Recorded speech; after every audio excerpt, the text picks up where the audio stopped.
All right, special edition of Unicorn Chef. Happy Halloween. And for those of you like me who have been traveling and just got in late last night and then went to go get candy today to try to do Halloween trick-or-treating tonight, it's all Christmas candy. So Merry Halloween to all of you. But that's not going to stop us on a special Halloween edition of Unicorn Chef today with Rik Ferguson. This is also fun because Rik is across the pond. So we are doing a cross-continental Unicorn Chef. First question, Rik, what charity are we helping out today?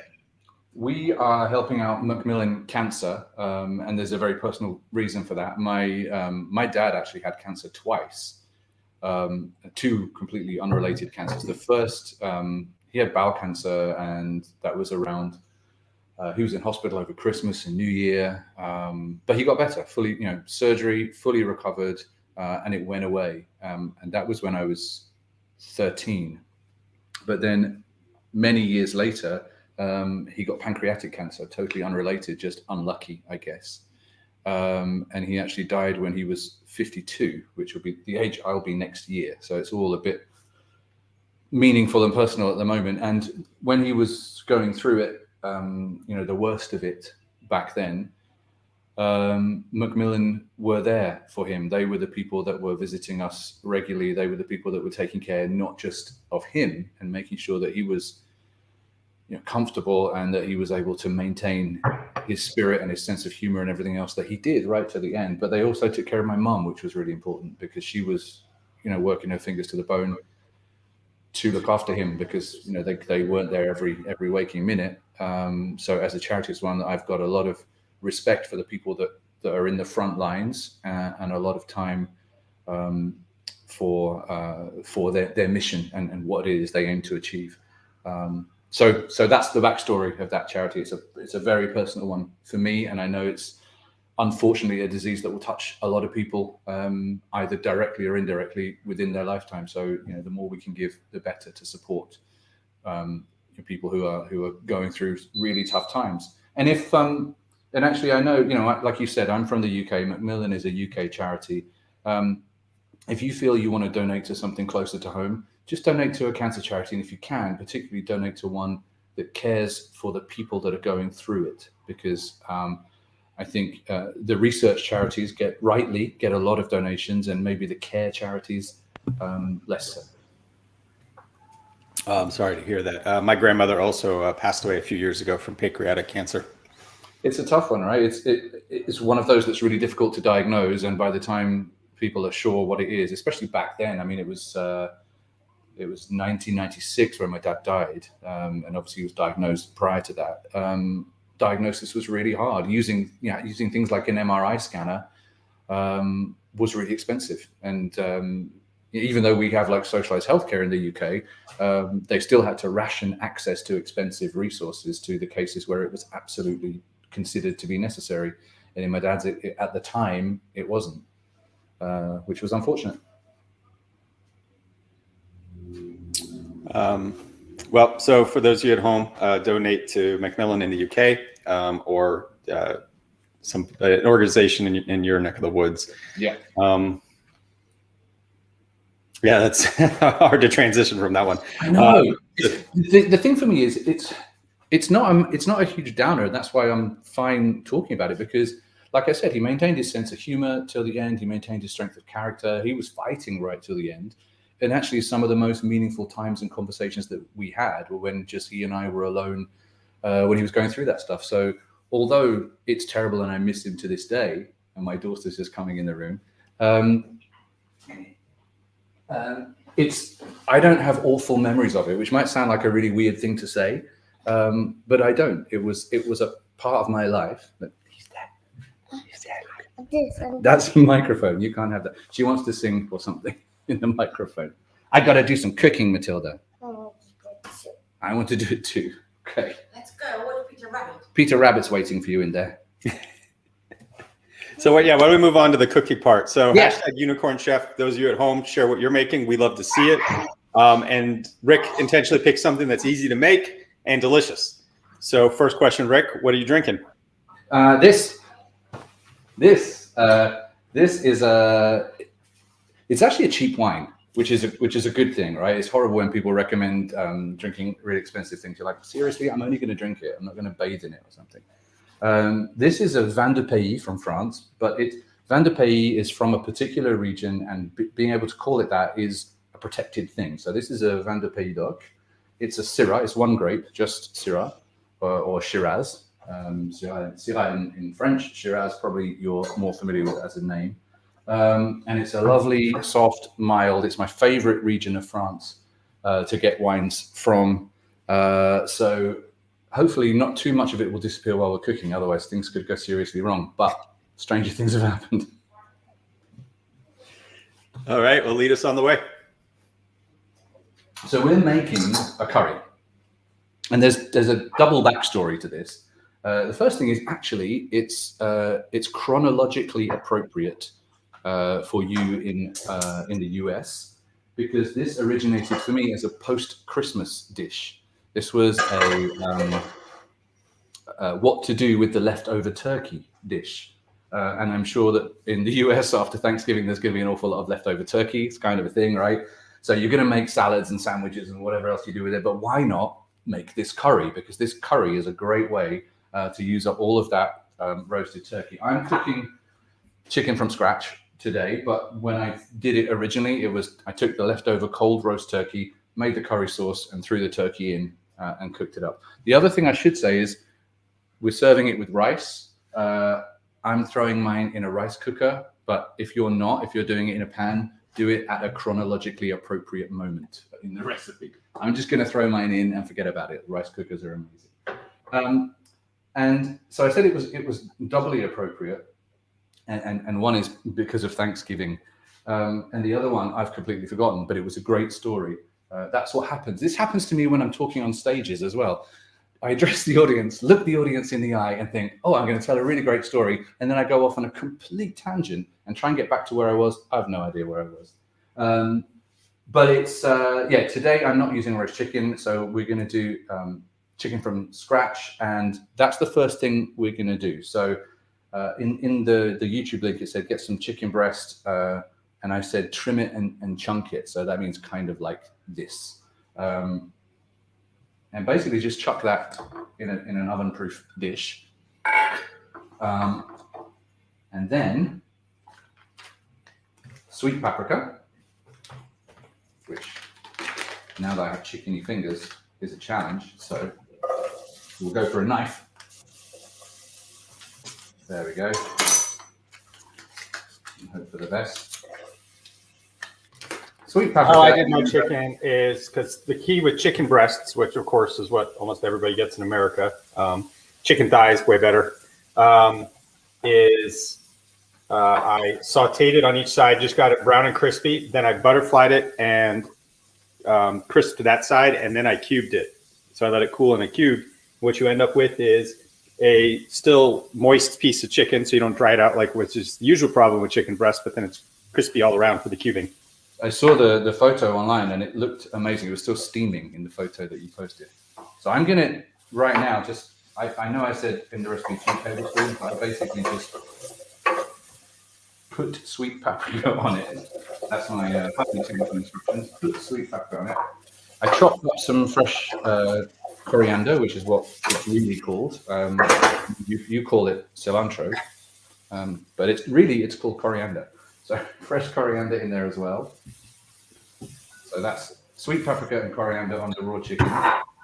And then mix it all around by hand. Make sure you get a good coating on all those little cubes. And then you can use any kind of yogurt, any kind of yogurt on it. I'm using Greek yogurt because it's nice and thick. This is a 180 gram tub. In American, 180 grams is that size. I didn't expect to do math. That's a little less than 1/10 of a pound. There you go. It's like a big dessert yogurt pot's worth of yogurt. It's not a massive tub of it. At some point, I feel like maybe in the next 200 years, we'll go to the metric system. we'll crash something else into the moon, and we'll be like, all right, you know what? Let's not do that again. Yeah, you know, I think we only. I'm just going to step out shot and wash this off my hands for a second. We only went, I think, full on to the metric system because of joining the EU, and I'm really curious what's going to happen in the UK now that they've left. Because they have these weird. I'm not a Brexiteer. Let me say that for the record. They have these weird notions of empire, I think, still in the UK. Certainly, a lot of the Brexiteer crowd do. And I know one of the things they were desperate to get is that to get their blue passports back and all kinds of stuff. So I wonder if there are going to be any moves to go back to the imperial measurement system, which is obviously what you guys use. Or you use some of it, because I know that for British people, when we talk about how much we weigh, we still talk in pounds and ounces. But we have another multiple of pounds that you guys never. Yeah, we don't use stones. Yeah, so 14 pounds to a stone. So when you tell the American how much you weigh, they're like, "How big are the stones?" So this is the chicken with the yogurt and the coriander, or the yogurt and the cilantro and the sweet paprika on it. And my oven here is preheated. Oh man, this requires more than my oven is preheated to 170, and it's a fan oven. That's centigrade. And I'm just going to throw that in there and leave it. I only judge it by eye, this chicken. A lot of the yogurt will turn to water. The chicken will get brown just on the edges, and then I'll take it out.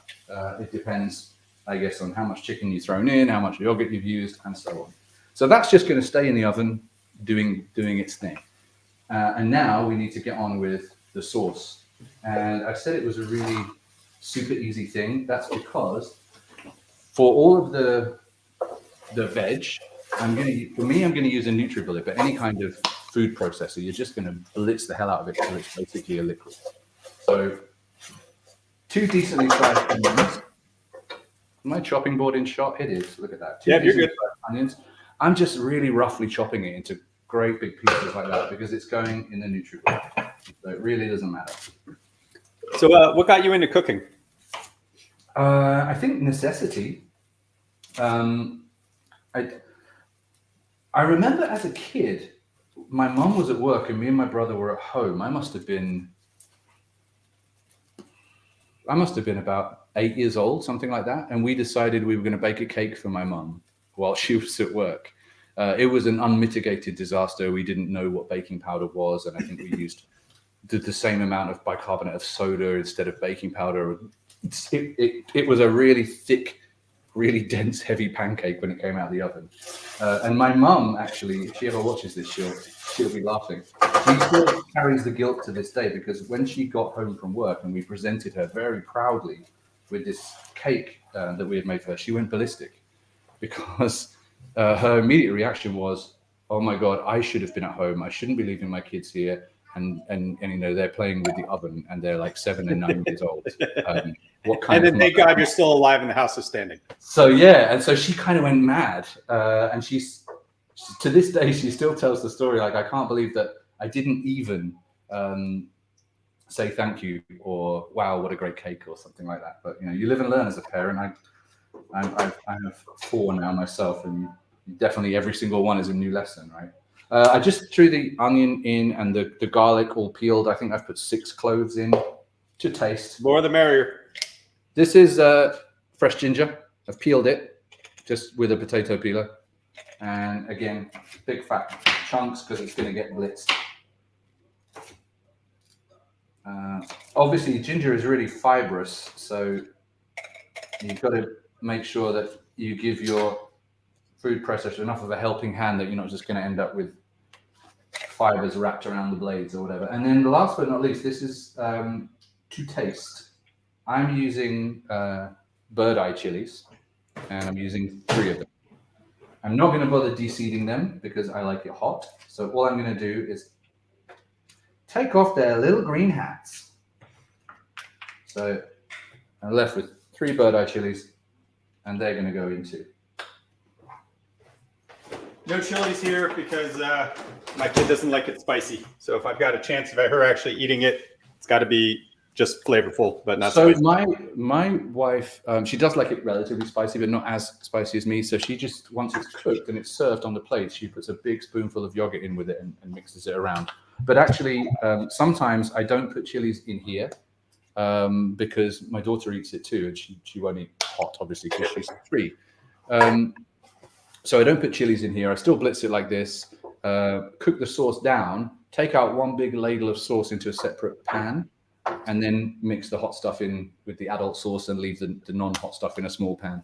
The good news is that with everything else, the garam masala, cumin, coriander, cinnamon, salt and pepper, there's no real heat there. So you get lots of flavor with 0 heat. And it's a really wonderful thing, which makes me think of Kid Creole and the coconut. Was that ever a thing in the US, Kid Creole and the coconuts? What was the what? Kid Creole and the coconuts. Kid Creole in the coconuts. Yeah, was that ever a thing? And they were an 80s I don't know what band. that is. I also didn't grow up in the US, so if it's a kid thing, I probably missed it. They early 80s, like 82, 81, 82, 83, something like that. Songs like Stool Pigeon, Annie, I'm Not Your Daddy. And there's a lyric in that song, oh, Annie, I'm not your daddy, because if I was in your blood, then you wouldn't be so ugly. This is a kid song? No. Oh, okay. This is parody, right? No, they're like a Caribbean type band, calypso type sound. For adults though, right? That was a very adult lyric. I mean, otherwise you're, you know, like automatic therapy. You get a coupon with the vinyl. So I'm going to make a big noise for a second now, and I apologize.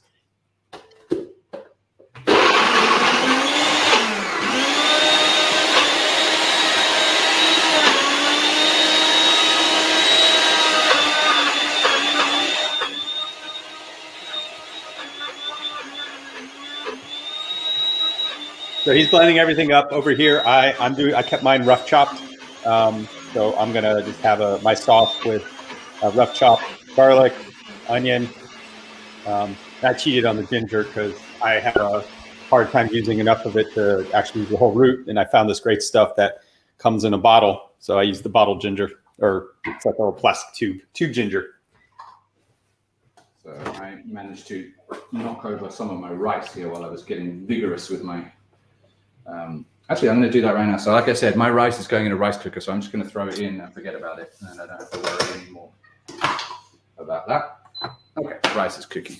So then you're left with this paste, and we can start actually cooking. So I'm going to take a couple of tablespoons of olive oil, throw it in the pan.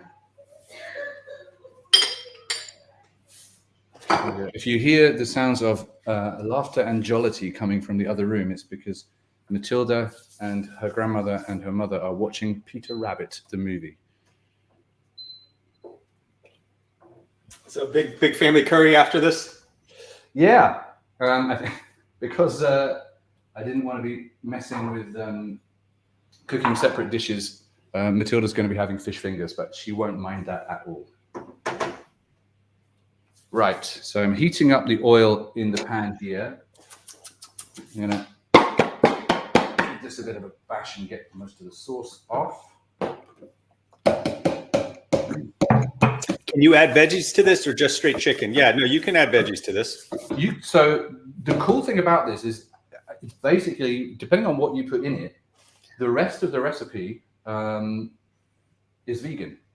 So it suits everyone, and it's a really easy thing. So what I did when I had a bunch of people with different dietary requirements eating here one evening is I just made the sauce, and then I put everything else on the table. So I had some roasted aubergine, eggplant, some roasted aubergine on the table. I had the chicken that was baked in the oven on the table, and I had the sauce.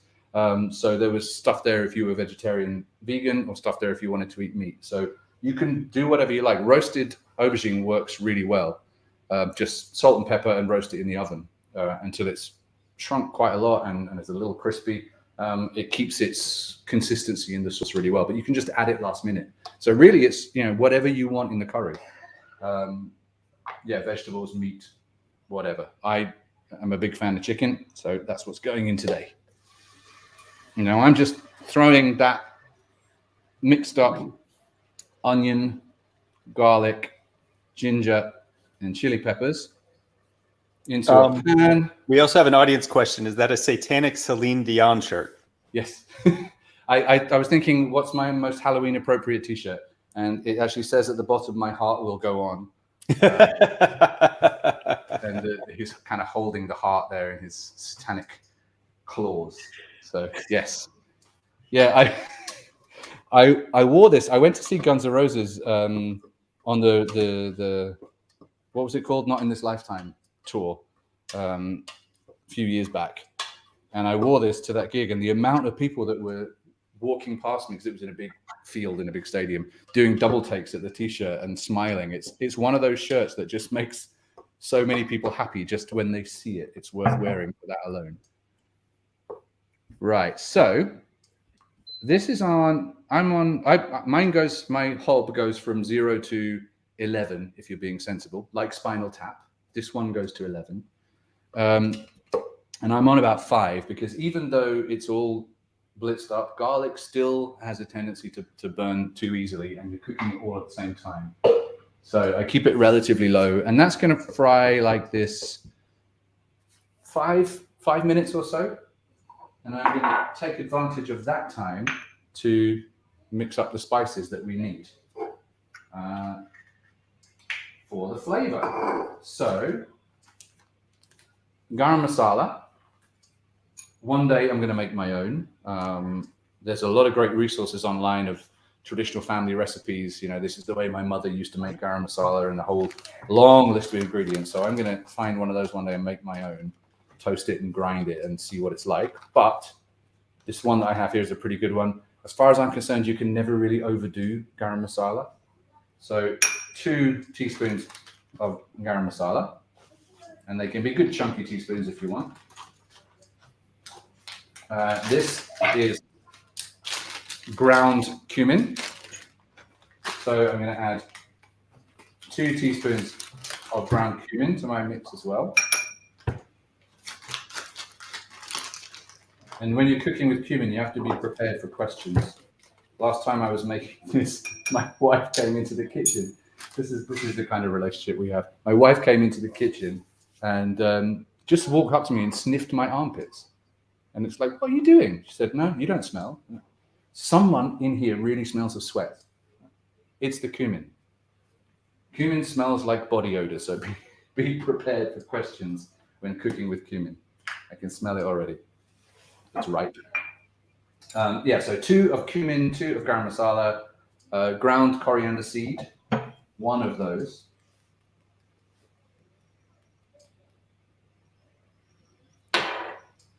And if you're not making it spicy, that's it. Well, plus a cinnamon stick, but for powder, that's it. If you are making it spicy, some chili. I'm going to put 2 in, 2 teaspoons of chili. There's 2 teaspoons of chili powder along with the 3 bird-eye chilies that I put in. So 1 and another one. 2 teaspoons of chili powder. Okay. Mix it all up. I could get really like TV chef pretentious. I'm mixing it with a cinnamon stick because the chemicals of the ground spices react very strongly with cinnamon bark, releasing the essential oils. Something. I'm stirring it. Well done. That was well done. Yeah, you like that? The cinnamon bark, the essential oils. The essential oils is what really did it. It felt sensuous. It's a sexy Halloween episode now. Oh yes, I said it was going to get spicy in the kitchen, and here it is. So, but what we are going to do with this spice mix that we have now, it's going to go in because there are obviously oils in the spices. That little bit wasn't entirely BS, because a lot of the spices are made from seeds, cumin, the coriander. And a lot of the things that are in the garam masala are from seeds and kernels. So when we fry it, we're going to put it straight in, not with the sauce, but we're going to put it straight in here with the onion, garlic, ginger, chili, because frying in that oil, in the olive oil and the juice of those vegetables is going to release some of the oil, the spice oils as well. So when your onion mixture is starting to just change color a little bit, go a little darker, a little browner, should be about now-ish, then your whole spice mix, distribute it in with the onion and garlic, and give it a good stir to get it all mixed. I haven't put my cinnamon stick in yet because I like to make sure the spices are all really thoroughly mixed through the onion and garlic. And before I'm one of those people that I have no idea really about cooking. It's not that I've been and had lessons and stuff. Necessity. I didn't even finish that story. I told you that's what I do. Necessity, because going to university and needing to eat. The first little while, my diet consisted of whatever I could get from the local supermarket that I could eat raw. And one of my favorite things to eat was Philadelphia cheese, because back then it didn't come in a plastic tub. It came wrapped in foil. I don't know if you remember that. Still does. And now you can't find that in Europe. I don't know if you still can. No, that's the only way we get it here. I used to unwrap it like a chocolate bar and just eat the whole stick of Philadelphia. That was the kind of thing I was living on. That is not good for your heart. I hope you're hearing your cookies now. I hope you got that checked out. Yeah. Where's my cholesterol? Where are my lipids? So hey, I have to take pills for that stuff. But yeah, actually, my cholesterol. That's a funny thing. You go and you have the tests and stuff, and then the doctors are like, so cholesterol numbers are a bit high, but they never look at good and bad cholesterol. Oh, here they never do. kind of break it out for us anyway. So the cholesterol's high. I'm like, okay, but can you tell me the numbers? And then I go and look at the ratio, and I go, well, actually, that's okay, because most of my stuff is the good stuff, which is doing me a favor. It's funny. I just threw the cinnamon stick in, and now I'm kind of burying it with the spicy onion mixture. Now we can't cook this for too long, because you're probably noticing what's in your pan is relatively dry, and you don't want it to start burning and sticking to the bottom. So once the spices are in, it's really only a couple of minutes. And then you grab your can of tomatoes and throw your can of tomatoes in with all of that mixture. There we go. Right. People in the US often say to me, why do you bother buying bio stuff or organic stuff or eco stuff? Because in Europe, it actually means something, because it's a regulated term. But am I right in saying in the US, it's not actually a regulated term? I think it's not that it's not. Well, there is a definition, but the definition is pretty broad. And then I think the key thing is they don't really enforce it. Right. So when something's organic, that can have different meanings. And then, basically you can slap it on and get away with it for a period of time. Because, in chemical terms, I guess the vast majority of what we eat is organic, right? Well, technically, right. But that's organic means you're not using pesticides, absolutely, stuff like that. If you want to argue semantics, you're like, well, this is organic matter. I used pesticides and stuff, and it's genetically modified, and actually I found it on Mars and brought it home with me, but it's still organic matter. Right. So now you have kind of a browny red curry paste at the bottom. And actually, let me apologize to anyone who really knows how to make curry. This is not a curry recipe that I found on an Indian cuisine website or anything like that. But see, eventually it comes back to me. Telling this story reminds me of what the thing was that I forgot earlier on. Doubly appropriate. You mentioned this was a transatlantic episode, which it is, but I'm actually not in the UK anymore. I don't live there anymore. I live in Poland. So I'm broadcasting to you live from Warsaw in Poland. But growing up in the UK, living in the UK for a long time, one of the most popular, if not the most popular now, probably more popular than fish and chips, foods in the UK is Indian food. albeit mostly in the UK it's cooked by Bangladeshi chefs, but the restaurants are called Indian. When I moved, actually, whenever I've left the country, left the UK, whether it's to live somewhere else or to work somewhere else for a period, I miss a good curry. And whenever I've tried to have it in a country that wasn't the UK, and actually this includes, I think I've had it in California. I think that's probably the only place in the US I've had it. But it's just never been the same. It's never been as tasty. And people often say that Indian food is adapted to the local palate, that recipes are adapted to the people who are going to be eating it. So when I did go to Mumbai for work, the first thing I did was run up to my hotel room, sit down and order room service to the room because I wanted to have real Indian food. And I was very pleasantly surprised to find that it tasted a lot like the Indian food that I was getting in the UK. The problem with moving to Poland, and even in the capital city in Warsaw, is I can't get a good curry anywhere. Not because there are no Indian restaurants, there are plenty. And we have tried an awful lot of them, but it is just not the same and never as good. And so I decided to try and work out how to make one. And while this is not as good as the place that used to be my local curry house, it's a damn good curry, and it tastes a lot like the kind of thing that you would get in the UK. So, letting that cook through, I mentioned a tablespoon of tomato puree as well. This was a later addition to the recipe. I'm using one of these as a tablespoon, one of these kind of pre-measured servings, but about a tablespoon of tomato puree. Thickens the sauce. Throw that into the sauce now as well. I used to always be nervous of tomato puree because one of the things that puts me off a curry is when although tomato is an important ingredient, when it tastes overtly of tomatoes, it kind of dominates everything else. And that's never a good thing. So I was kind of averse to putting it in.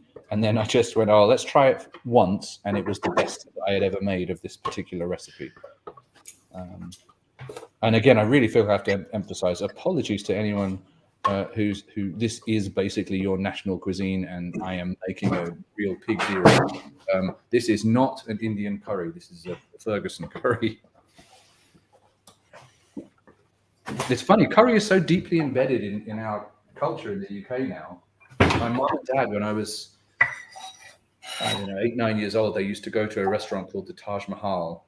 And I had never had Indian food in my life. And to me, it just sounded like such an exotic place to go and such an exotic kind of food to eat. I was always asking them about what they had when they came home and what it tasted like and what it looked like. And I can still to this day remember my first trip to an Indian restaurant with my parents and what I had. It sounds like you really were into food at a young age. Yeah, I think. And it's also my favorite thing to do when I'm traveling. I've been very fortunate in my role, particularly my role with Trend Micro, where I've been now for 14 years, in that I've done a lot of traveling. Still, and I apologize, the only continent, aside from Antarctica, that I haven't been able to visit is South America, and I promise that I will get there.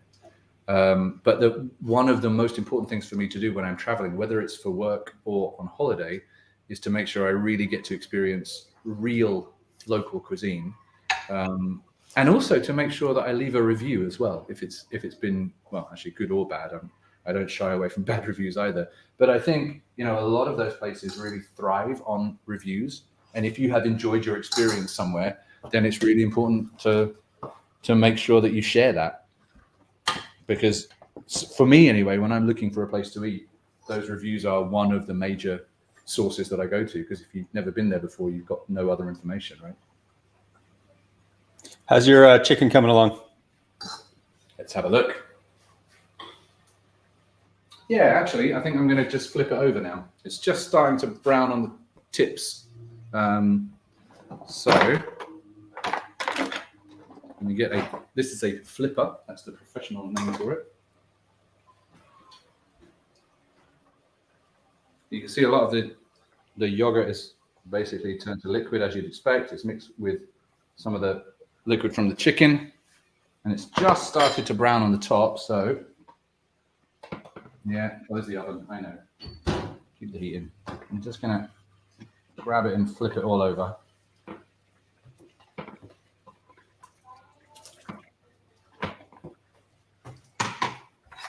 This is funny. I was really nervous about doing this. Cooking is usually very much a solitary pursuit for me. And so far, I haven't had any really huge cock-ups, which really happens to me usually when I'm dropping things, smashing things, making a mess. You got your sauce going. You got your chicken halfway there. I mean, you're almost done. So here's the other thing. I always forget to put salt in things. So I deliberately sat it right there. This is Cornish sea salt. That's another thing that I'm kind of snobby about, actually. That's a thing that I'm kind of snobby about. I do believe that the quality of the ingredients you cook with is really important to the finished result. If you buy the cheapest of everything, then they're not going to magically get better by the fact that you combine them together. So even something like salt, I believe that the quality is important. And I'll always prefer sea salt over a rock salt. I'll always, if I'm salting my food after it's been cooked, I'll prefer something like fleur du sel, which is the stuff that's skimmed off the top of the water, because it's more delicate. So I'll always use sea salt out of preference. This is Cornish sea salt flakes. So I'll just grab a pinch and kind of mash it in. Because they're sea salt flakes, they break really easily in your fingers. Put it in. And I always forget to salt the food. Well, that's why with your sauce, once you get it going and let it sit, you can dial it in, right? You can taste it and be like, oh, it needs a little more salt, or it needs a little bit more of this or that. So I'm just grinding in a little bit of pepper as well to start it off. But yeah, not loads, exactly. And actually, my wife and I have very different requirements when it comes to salt, in that her requirement is distinctly larger than my requirement. Can always add it on the table. That's the thing. Just can't take it away. And over-salted is just the worst, right? Absolutely the worst. So I think the tomatoes and stuff have been cooking through for long enough now that you can add the can of coconut milk. The whole can, including all the solids. So all of the... Now, I don't know how diet conscious people are or not. I'm using full fat. So this is 5 to 7% fat in this coconut milk. And I'm going to put the whole lot, liquid and solids, just straight in. Well, if you ever make it to the DC area, you have an open invitation for a homemade meal here, and I won't make you a curry. Excellent.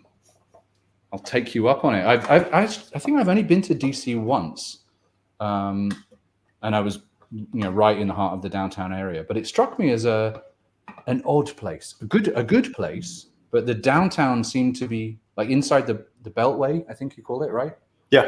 Inside the Beltway just seemed to be so different to everything that was outside it. Like they're almost like two different cities. Yeah. So the downtown Washington, D.C. was designed by L'Enfant from the French back in the 18th century. Right. And so that's where you get the neoclassical architecture and the way it's laid out. And then after that, it's just boring suburb layout.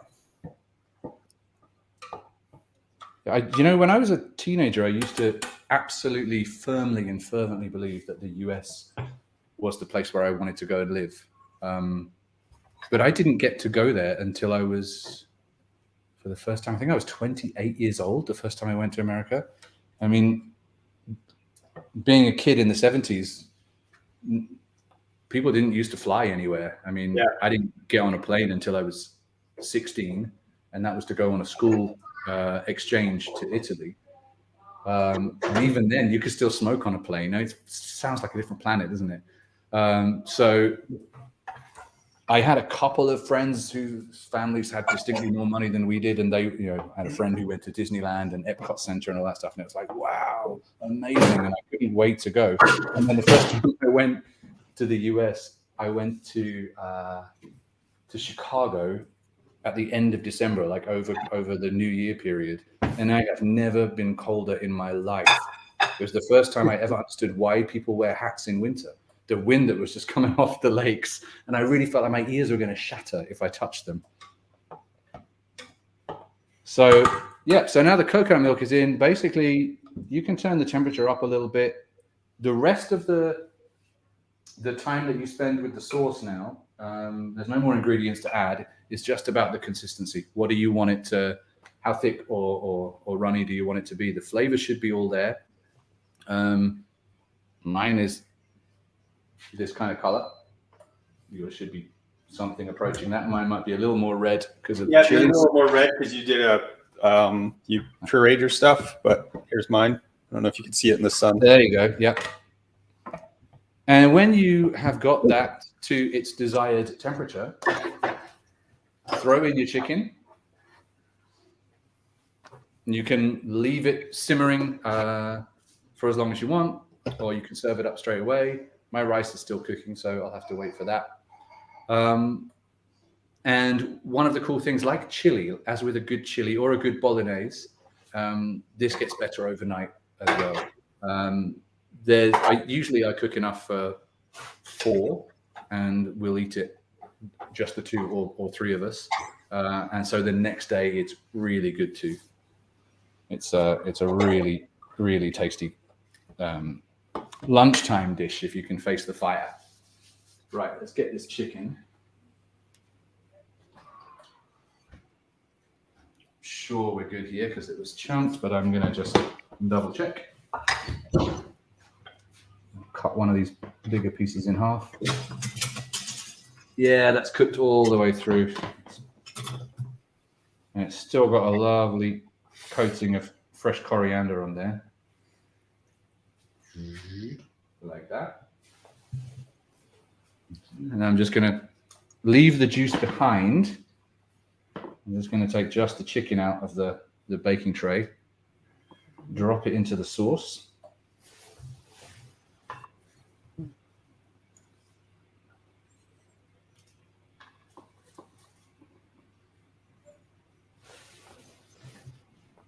And for the last part of its cooking, I'm just going to let it simmer in there. Slide that over. I have another pumpkin over here who's living out of shot, but I decorated. We made those this morning. Oh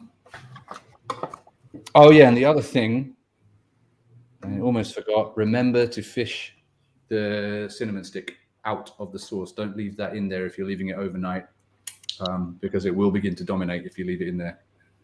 So that's out now. It's had a half hour or so of cooking that stick in, and I'm sure that's enough. And the rest of it, cooking down and waiting for the rice to beep. That's my curry. Awesome. What other meals do you like to cook? So we have a tradition in the UK of a Sunday roast, and I love doing everything that's associated with that, which is roast potatoes, which is really an absolutely fine art thing. I would have loved to have cooked a Sunday roast with you, but obviously you've got all the time it takes to roast whatever meat it is you're roasting. But as a kid, that was every Sunday there would be a roast on the table. You'd have an English breakfast in the morning, brunch, like 11 o'clock. And then about 5 o'clock, you'd have the big roast dinner, roast chicken, roast potatoes, Yorkshire pudding, and a bunch of vegetables and a lovely big pot of gravy to pour over the top of it. So I love to do that. Shepherd's pie is another thing that if you put the time in and work on the flavors, it can be elevated from like a run-of-the-mill dinner time dish to something that really has a lot of sage, a lot of Worcester sauce. It has some real depth of flavor to it. And one of the other things that actually I got from a book, and it's a book I'll recommend. Let me go grab it. Is a chili con carne. This one. It's a chili con carne, and I started on a recipe from this book. Completely Perfect by Felicity Cloak. Yeah. She is a journalist for a UK newspaper, but what she does in her food column is that she gathers all of the different methods for preparing a given dish, chili con carne in this case, but the book is full of them. And she'll take, that's my rice. She'll take the Nigella Lawson one and the Jamie Oliver one and so on, test them all out, and then start to take a little bit from here, a little bit from there, and put it together and test it on her family until she comes up, and do a lot of historical research until she comes up with the perfect whatever chili con carne. And I loved reading her chili recipe because there was a lot of history in there about the chili queens in Texas that used to make the chili and then bring it to sell to the cowboys. And the fact that the original chili con carne has no tomatoes in it, which was like, what? It's like a nuclear tomato sauce with beef in it, right? But it's not. It's actually very different. So the chili con carne recipe from there, which people love when I cook it for them, uses fresh brewed coffee as a part of the sauce, and a collection of, do I have them here or not?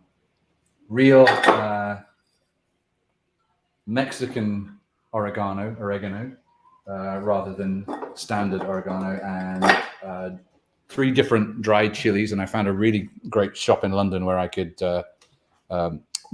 get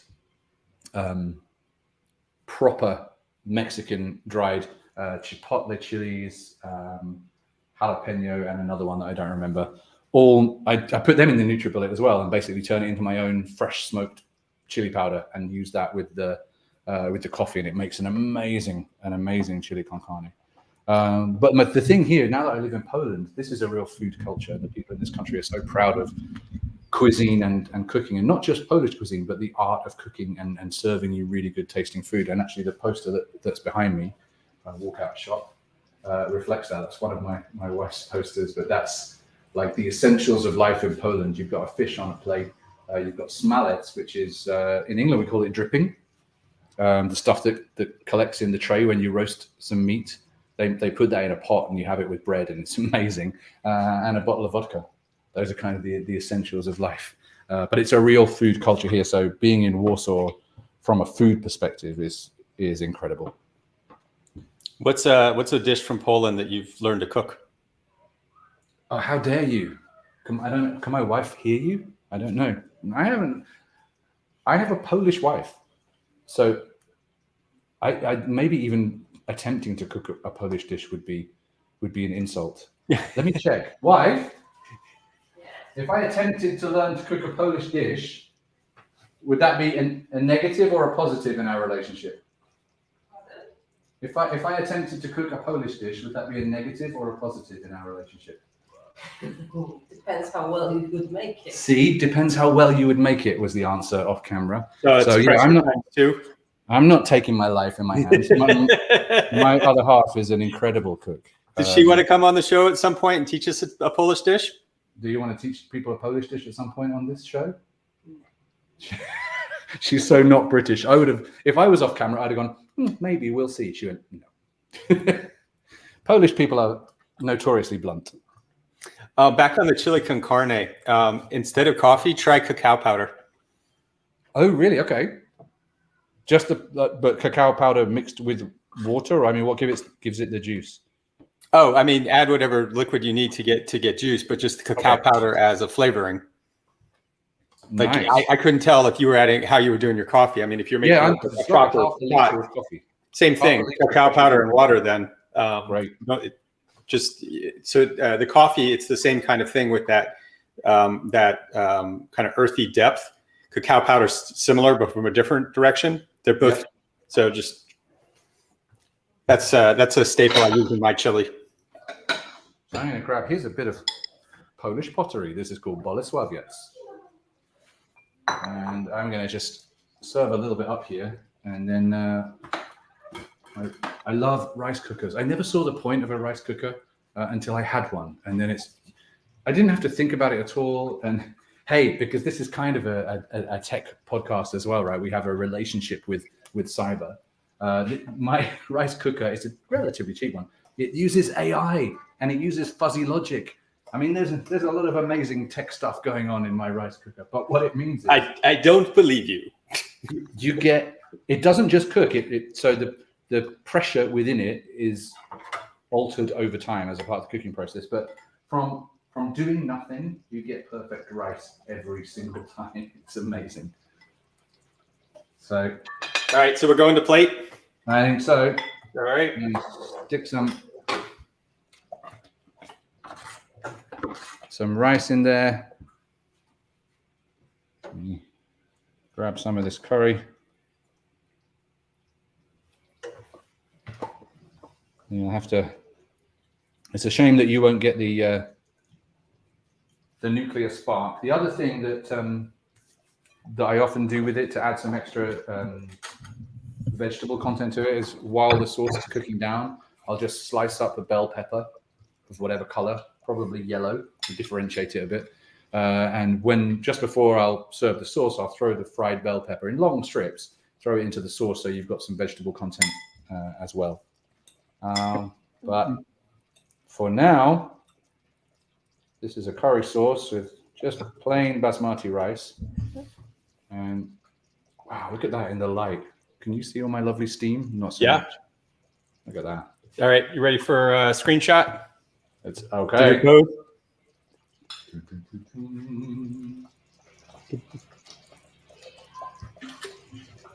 All right, let's take our bites. Enjoy.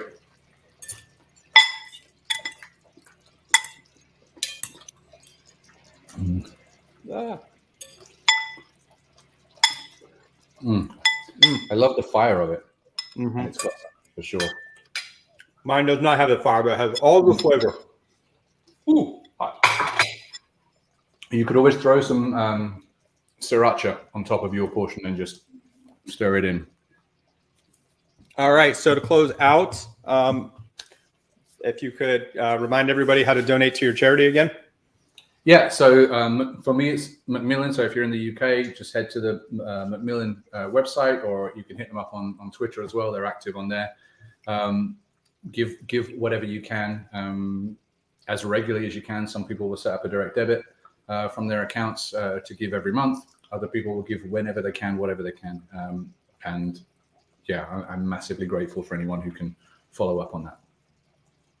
Well, appreciate you coming on the show. For those of you cooking at home for today's special Halloween episode, or if you catch the replay later, hashtag your stuff, Unicorn Chef. We want to see what you're making. So let's see how your curry comes out. In the meantime, may your heart go on.